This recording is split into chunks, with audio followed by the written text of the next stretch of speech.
เอาเนาะพี่น้องเปิดภาพมากาประพรกับมาอยู่ที่บ้านน้องแน่นนาเนาะพี่น้องซึ่งมาพร้อมกับทรายพลเนาะพี่น้องน่าจะพายุเข้าอีกแล้วเนาะกำลังดีใจพายุชีวิตและพัดว่ามาอีกแล้วเนาะพี่น้องโตตอนนี้ก็ยังตกลิ้นเนาะพี่น้องโมเมนต์ไปปล่อยได้ข่าวนี่เนาะซึ่งเมื่อวานเนี่ยไปปล่อยเนาะพี่น้องมื้อนี้ลิ้นนะเป็นมิดฝนเลยเนาะซึ่งมากับบ่เห็นไผอยู่เฮือนเลยเนาะพี่น้องบ่ว่าจะเป็นทางแม่น้องแน่นนาเนาะสงสัยเพิ่นไปหาเกี่ยวข้าวเกี่ยวน้ำเบิดละบ่เนาะพี่น้องถือว่าเงียบเงาเลยทีเดียวเนาะหลังจากแล้วทุกสิ่งทุกอย่างเนาะกระเทิบบอลดังไพ่กันแล้วนะพี่น้องหลายๆคนก็ว่าเฮือนครัวแบบนี้บ่อีกอย่างประมาณนี้เฮือนครัวได้แค่นี้บ่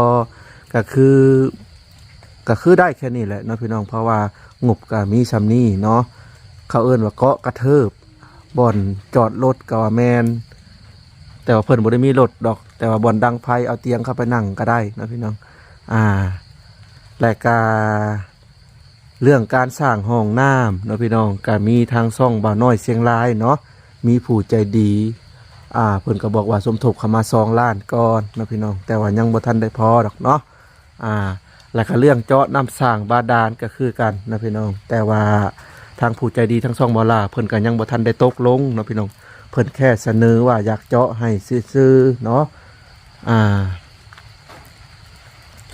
มาพร้อมกับทรายผลมาพรก็ได้นะพี่น้อง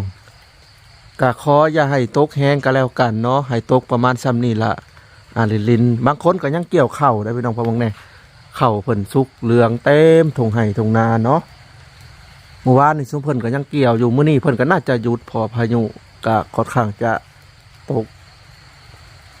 บ่แม่นตกปล่อยได้ข่าวนี่ตกแบบตกอีหลีนะพี่น้องตกลิ้นเลยแหละถือว่าบ้านแม่น้องแน่นนาเนี่ยคือว่าสวยงามไปเลยเนาะพี่น้องตามแบบเป๊ะๆเนาะคือทางสร้างเพิ่นก็ใส่ใจเรื่องรายละเอียดถือว่าได้ชมีก็ถือว่าสุดยอดแล้วนะพี่น้องเนาะที่ผ่านมาก็ถือว่ากับบ่ปานใดเนาะอันนี้โอ้งามนะพี่น้องสว่างสวัยเลยเพื่อนแม่น้องแน่นนาเนาะเป็นสีที่แบบสว่างก็ได้เกาะออกมานี่ก็ถือว่าโอ้คักหลายนะพี่น้องเพื่อนเพิ่นก็สิแน่นขึ้นระดับหนึ่งเด้ถ้าเกาะออกมานี่บ่ควรเนาะคักไอ้นี้พี่น้องเพื่อนซานของเพิ่น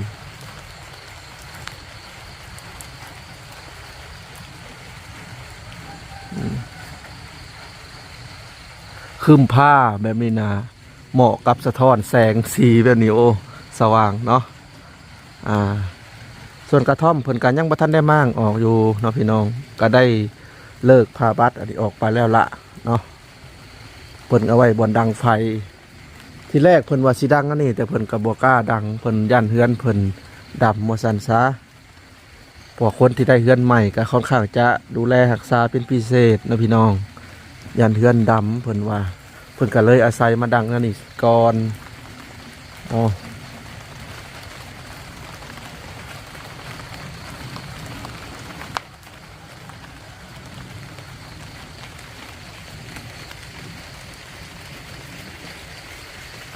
ตอนที่บ่าวพรถ่ายทำณขณะนี้เป็นเวลา7:30เลยพี่น้อง7:00 นนะแต่เพิ่นก็คือสิแบบไปแต่เช้าอันนี้ไปเกี่ยวข้าว7:00 นแล้วไปเลยเนาะ7:30ตอนนี้นะแต่ว่าคลิปนี้บางทีก็อาจจะลงประมาณช่วง11:00 12เนาะพี่น้องเพื่ออัปโหลดลงเด้แต่ว่าตอนถ่ายนี่7:30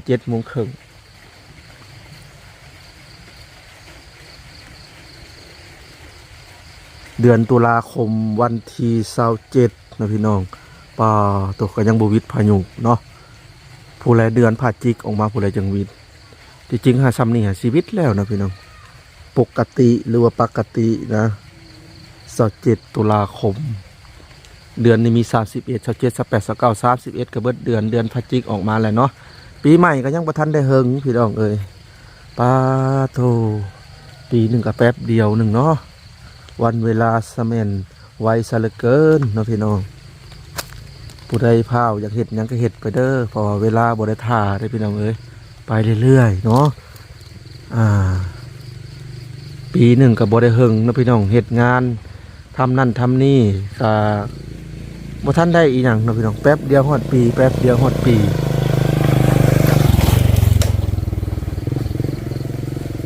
วันเวลาไวเนาะเวลามีค่าเสมอนะพี่น้องส่วนรายน้องเล่นน้องเล่นนากับแม่น้องเล่นนาเพิ่นมาเกี่ยวข้าวอยู่หน้าตรงนี้เนาะพี่น้องน่าจะเป็นนาเผาบ้านแม่นบ่เดี๋ยวพอซูมให้เบิ่งก่อนเด้อพี่น้องนี่เนาะเสื้อเหลืองน่าจะแม่นน้องเล่นนาบ่เนาะเดี๋ยวซูมให้เบิ่งก่อน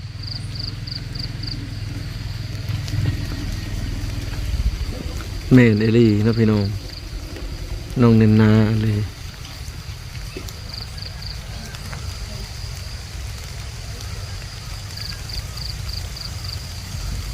ฝนตกมันก็ยังเกี่ยวเนาะน้องในนาบ่ได้ไปโรงเรียนต้นนี่ได้เสื้อเหลืองอะเนาะใส่ละแม่น้องในนาคือบ่เห็น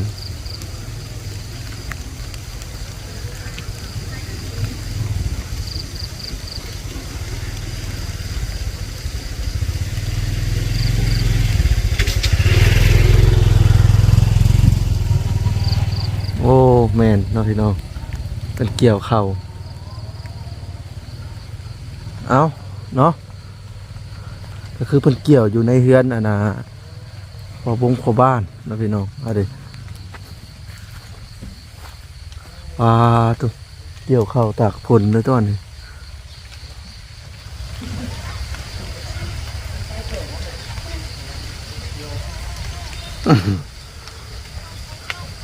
เกี่ยวเข่าตากฝนเลยตัวเนาะสอง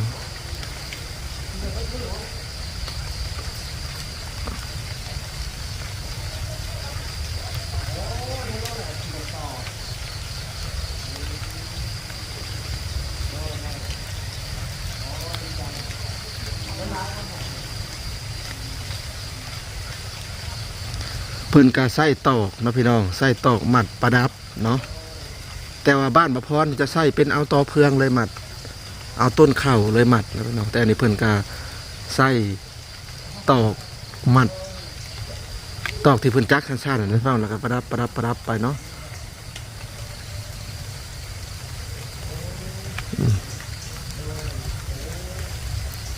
เข่าเลื้องเนาะพี่น้องแต่พ้นตกเห็ดเส้นสาวไห้สาวนาเฮานี่ก็ถือว่าเปิดกับอุกใจระดับหนึ่งแล้วแบบนี้เนาะ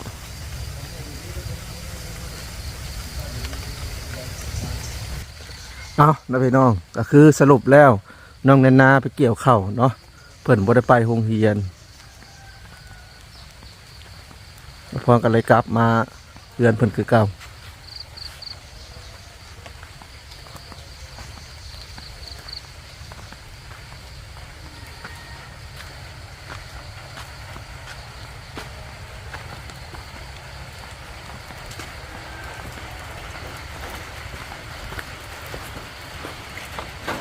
ผู้ทางนั้นก็เกี่ยวนะพี่น้อง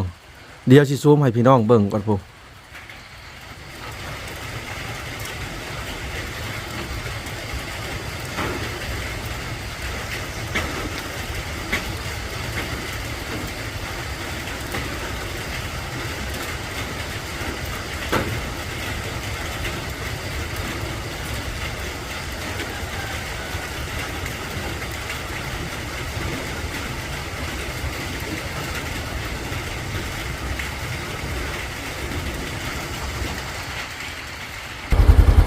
โอเคนะพี่น้องสมบูรณ์พรกาสิไปแว่หาบอล่าก่อนเพราะบอล่าเพิ่นแว่เขาในเฮือนหลังนั้นเนาะ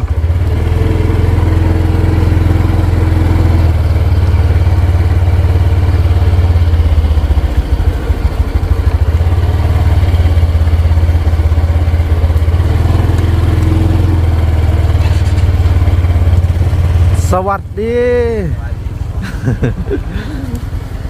เห็นว่าเพิ่นนะเป็นอะไรมาเกี่ยวข่าวแต่เศร้า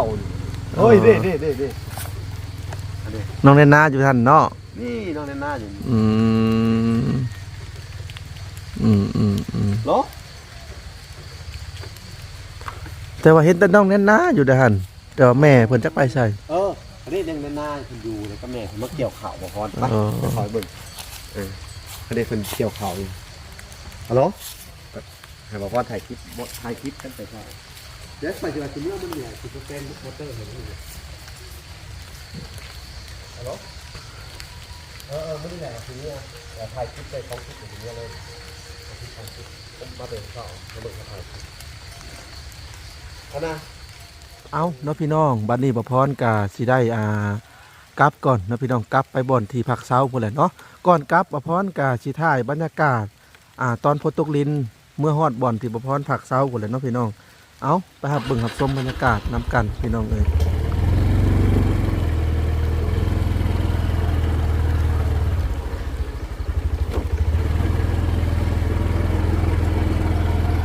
กะเลาะเมื่อคือเก่าเนาะพี่น้องก็น่าจะเป็น3ครั้งนี่แหละเนาะที่บ่พรพาอิฟซีเลาะจากเพื่อนน้องเนียนนาหาบ่อนที่พักเซา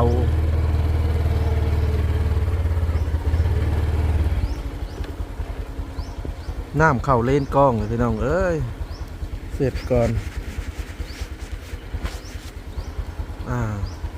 ไปเดินทางต่อพี่น้องโอ้พายุเข้าอันนี้พี่น้องเลยแล้วเนี่ยนี่ทางกำลังแห้งเนาะถ้าเป็นตกแห้งกับเปื้อนอีกแล้วแถวนี้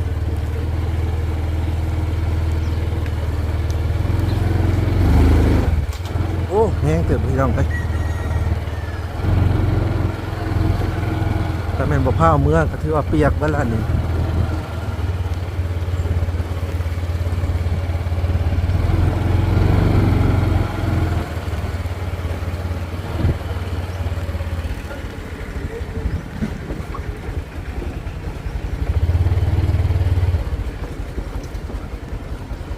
บ่พรก็คิดว่าสิบ่ได้มาอีกครั้งเขตแถวนี้เนาะพี่น้องเพราะว่า3-4 ปีก่อนนะบ่พรเคยไปตามหาคนที่เราไปอเมริกาตั้งแต่เมืองลาววนบุญเนาะพี่น้องบ้านเราอยู่พุ่นแหละเราอยู่บ้านลำเบียดใหญ่บ่พรก็ได้ผ่านกัวอู่ตัวนี้แหละไป3-4 ปีขึ้นหลังก็บ่คิดบ่ฝันว่าสิได้มาปักหลักอยู่แถวนี้หลายเดือนพอสมควรเนาะแต่ก่อนก็ไปมาจากบ้านพุ่นแหละแต่ก่อนตามหาคนเด้บ่พรก็ได้สมัยก่อนๆเนาะตามหาคนก็ถือว่าโอ้บุกขนาดได้พี่น้องไปคนเดียวอีกช่วงนั้นไปคนเดียวลุยคนเดียว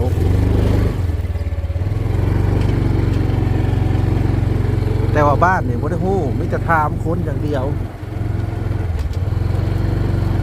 บ่พรก็ไปเส้นทางนี่แหละนะพี่น้อง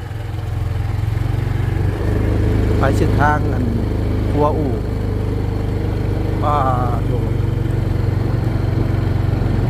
แล้วก็ผ่านจุดสุ่มเนาะพี่น้องทรงนั้นผ่าน 3-4 ปีขึ้นหลังเอาเนาะพี่น้องตัดภาพมาบ่พรก็มาอยู่ที่บ่อนผักเซาหรือว่าเฮือนซานของน้องเบยนั่นเองเนาะพอดีว่าไปหาทางครอบครัว2แม่ลูกเนาะพี่น้องแต่เพิ่นบ่ได้อยู่เฮือนเนาะก็เลยกลับมาเนาะพี่น้องน้องเน้นนาก็ไปเกี่ยวข้าวเนาะพี่น้องเกี่ยวข้าวซอยกับเจ้าหั่นแหละเนาะน่าจะเกี่ยวข้าวเอาข้าวว่าซั่นซะเนาะพี่น้องซึ่งมาฮอดเฮือนน้องเบยบ่พรก็สิถ่ายบริเวณแถวนี้ให้เบิ่งเนาะพี่น้องอันดับแรกกันนี่แหละนะพี่น้องฝนก็ยังตกลินๆอยู่เนาะซึ่งฝนตกแบบนี้ก็มีข้อดีหลายอย่างนะพี่น้องถ้าตกบ่แห้งเนาะถนนหนทางก็จะบ่ควันเนาะเวลาแล่นรถแล่นล้างนะซึ่งฝนบ่ได้ตกอันหลายอาทิตย์นะควันก้มๆเนาะพี่น้องผู้ใดที่อยู่ตามแคมทางใหญ่นี่เฮือนแดงเบิดเนาะแต่ก็ฝนตกบ่สิก็ถือว่าสะอาดบ่มีฝุ่นเนาะพี่น้องแต่ว่าตกแห้งก็นี่แหละคิดง้อเรื่องเส้นทางอีกนะพี่น้องซ้ำนี่กำลังดีได้บวกควันเนาะยำแรงนี่แดงได้พี่น้องเขตแถวแบบโดยเฉพาะก็คือแถวจุดซุ่มเนาะรถผ่านลายนี่ห่านค่านี่แดงเบิดได้เนาะซึ่งบ่พรก็สิได้ถ่ายทำบริเวณแถวนี้ให้ FC เบิ่งต่อเนาะก็คือทางน้องเบยกับเมียนะเพิ่นบ่ได้อยู่เนาะพี่น้องเพิ่นไปเกี่ยวข้าวตั้งแต่เช้าๆเนาะ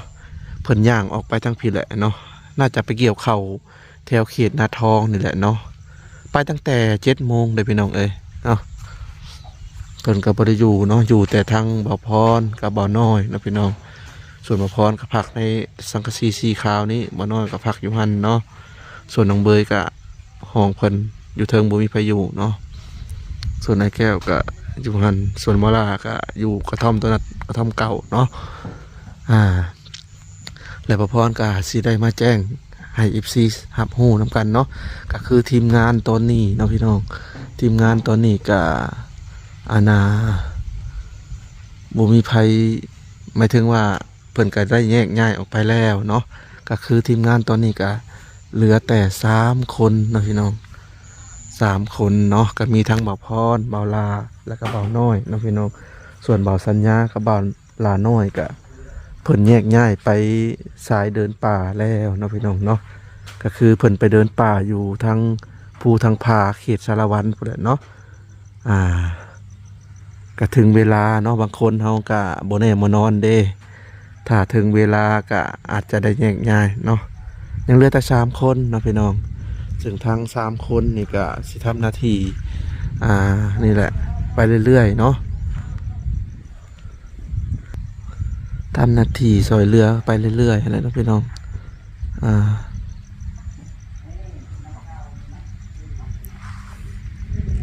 ก็เนาะกับทีมงานออกไปก็ถือว่าเงียบเงาเนาะพี่น้องพอแต่ก่อนอยู่กัน5 คนก็ถือว่าแท็กทีมก็ถือว่าคึกคืนพอออกไป2 คนก็ถือว่าเงียบเงาเนาะ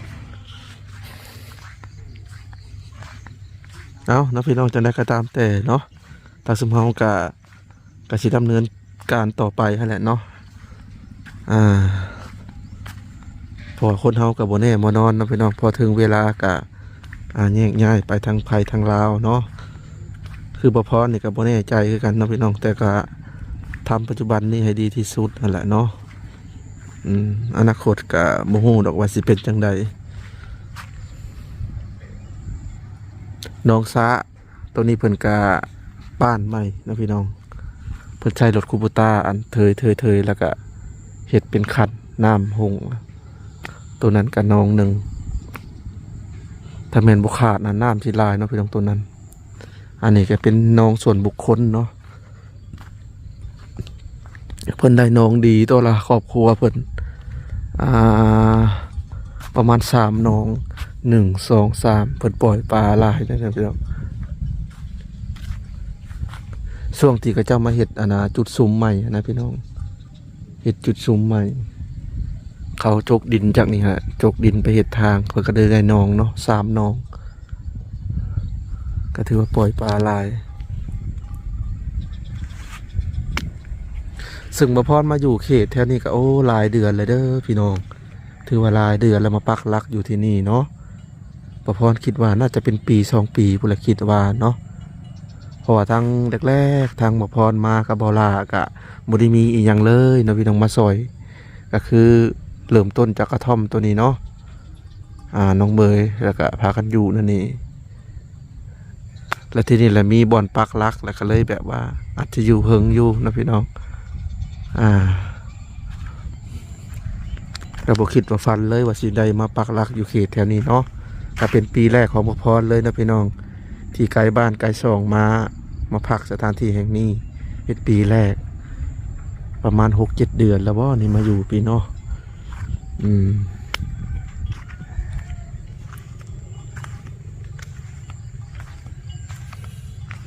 ซึ่งกะ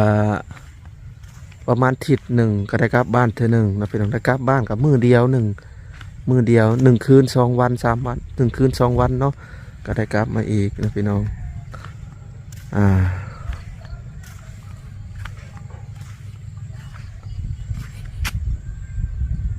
ผลโมโหสิเบิดหรือบ่นอนะพี่น้อง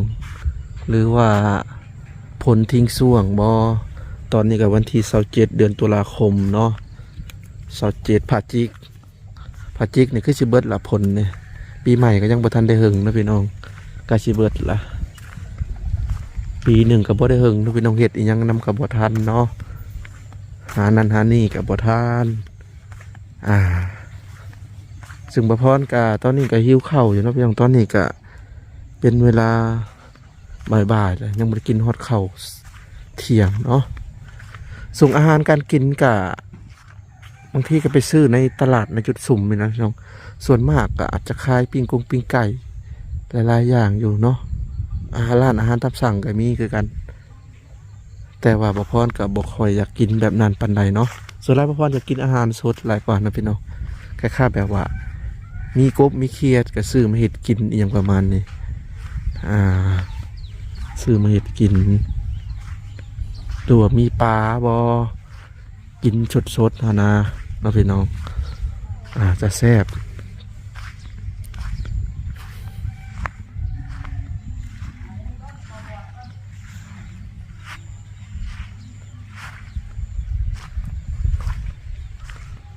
น้องเบยก็บ่อยู่เนาะพี่น้อง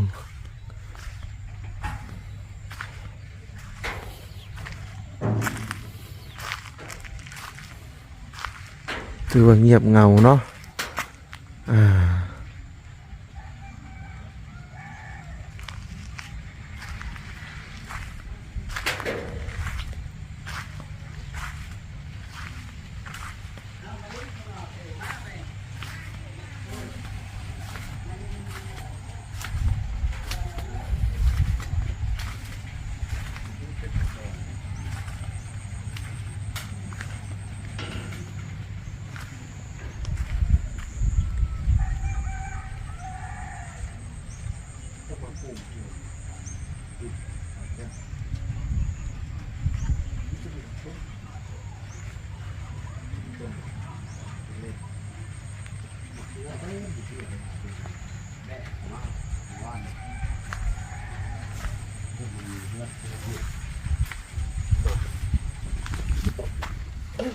เอาล่ะพ่อพี่น้องตอนนี้ก็มาฮอดช่วงท้ายคลิปแล้วเนาะซึ่งสำหรับคลิปนี้ก็เป็นคลิปรวมมิตรนะพี่น้องไปหาทางครอบครัว2แม่ลูกแต่เพิ่นบ่ได้อยู่เฮือนอยู่ซ่านเนาะก็เลยถ่ายทำแถวนั้นมาแล้วก็เลยถ่ายทางมาแล้วก็เลยนี่มาฮอดสถานที่บนบ่พรพักนะพี่น้องบ่พรพักก็อยู่แถวนี้ละนะพี่น้องก็เลยถ่ายทำให้ FC เบิ่งนะพี่น้องเนาะ เอาเนาะพี่น้องเอาไว้คลิปหน้ามาพอกันใหม่เด้อเนาะจังใดก็ขอบมุกขอบใจขอบพระคุณ FC ทุกท่านเนาะที่เป็นกำลังใจให้ทางซ่องขอบพรนะพี่น้องโดยการเข้ามาหับเบิ่งหับส้มนั่นแหละเนาะจังใดก็ขอบคุณหลายๆเด้อนะพี่น้องซึ่งบ่พรเฮาก็อยู่ได้มื้อหนึงนะพี่น้องมื้อหนึ่งเฮาก็ได้มื้อหนึงเนาะเมื่อบ้านมื้อซื้อนี่นะพี่น้องมื้อหนึ่งฮอดวันอาทิตย์หน้าก็พอดีครบ1 ทิศเนาะ1 ทิศเมื่อเธอหนึ่งนะพี่น้องเนาะเอาพี่น้องไปก่อนเด้อบัดนี้สบายดีและสวัสดี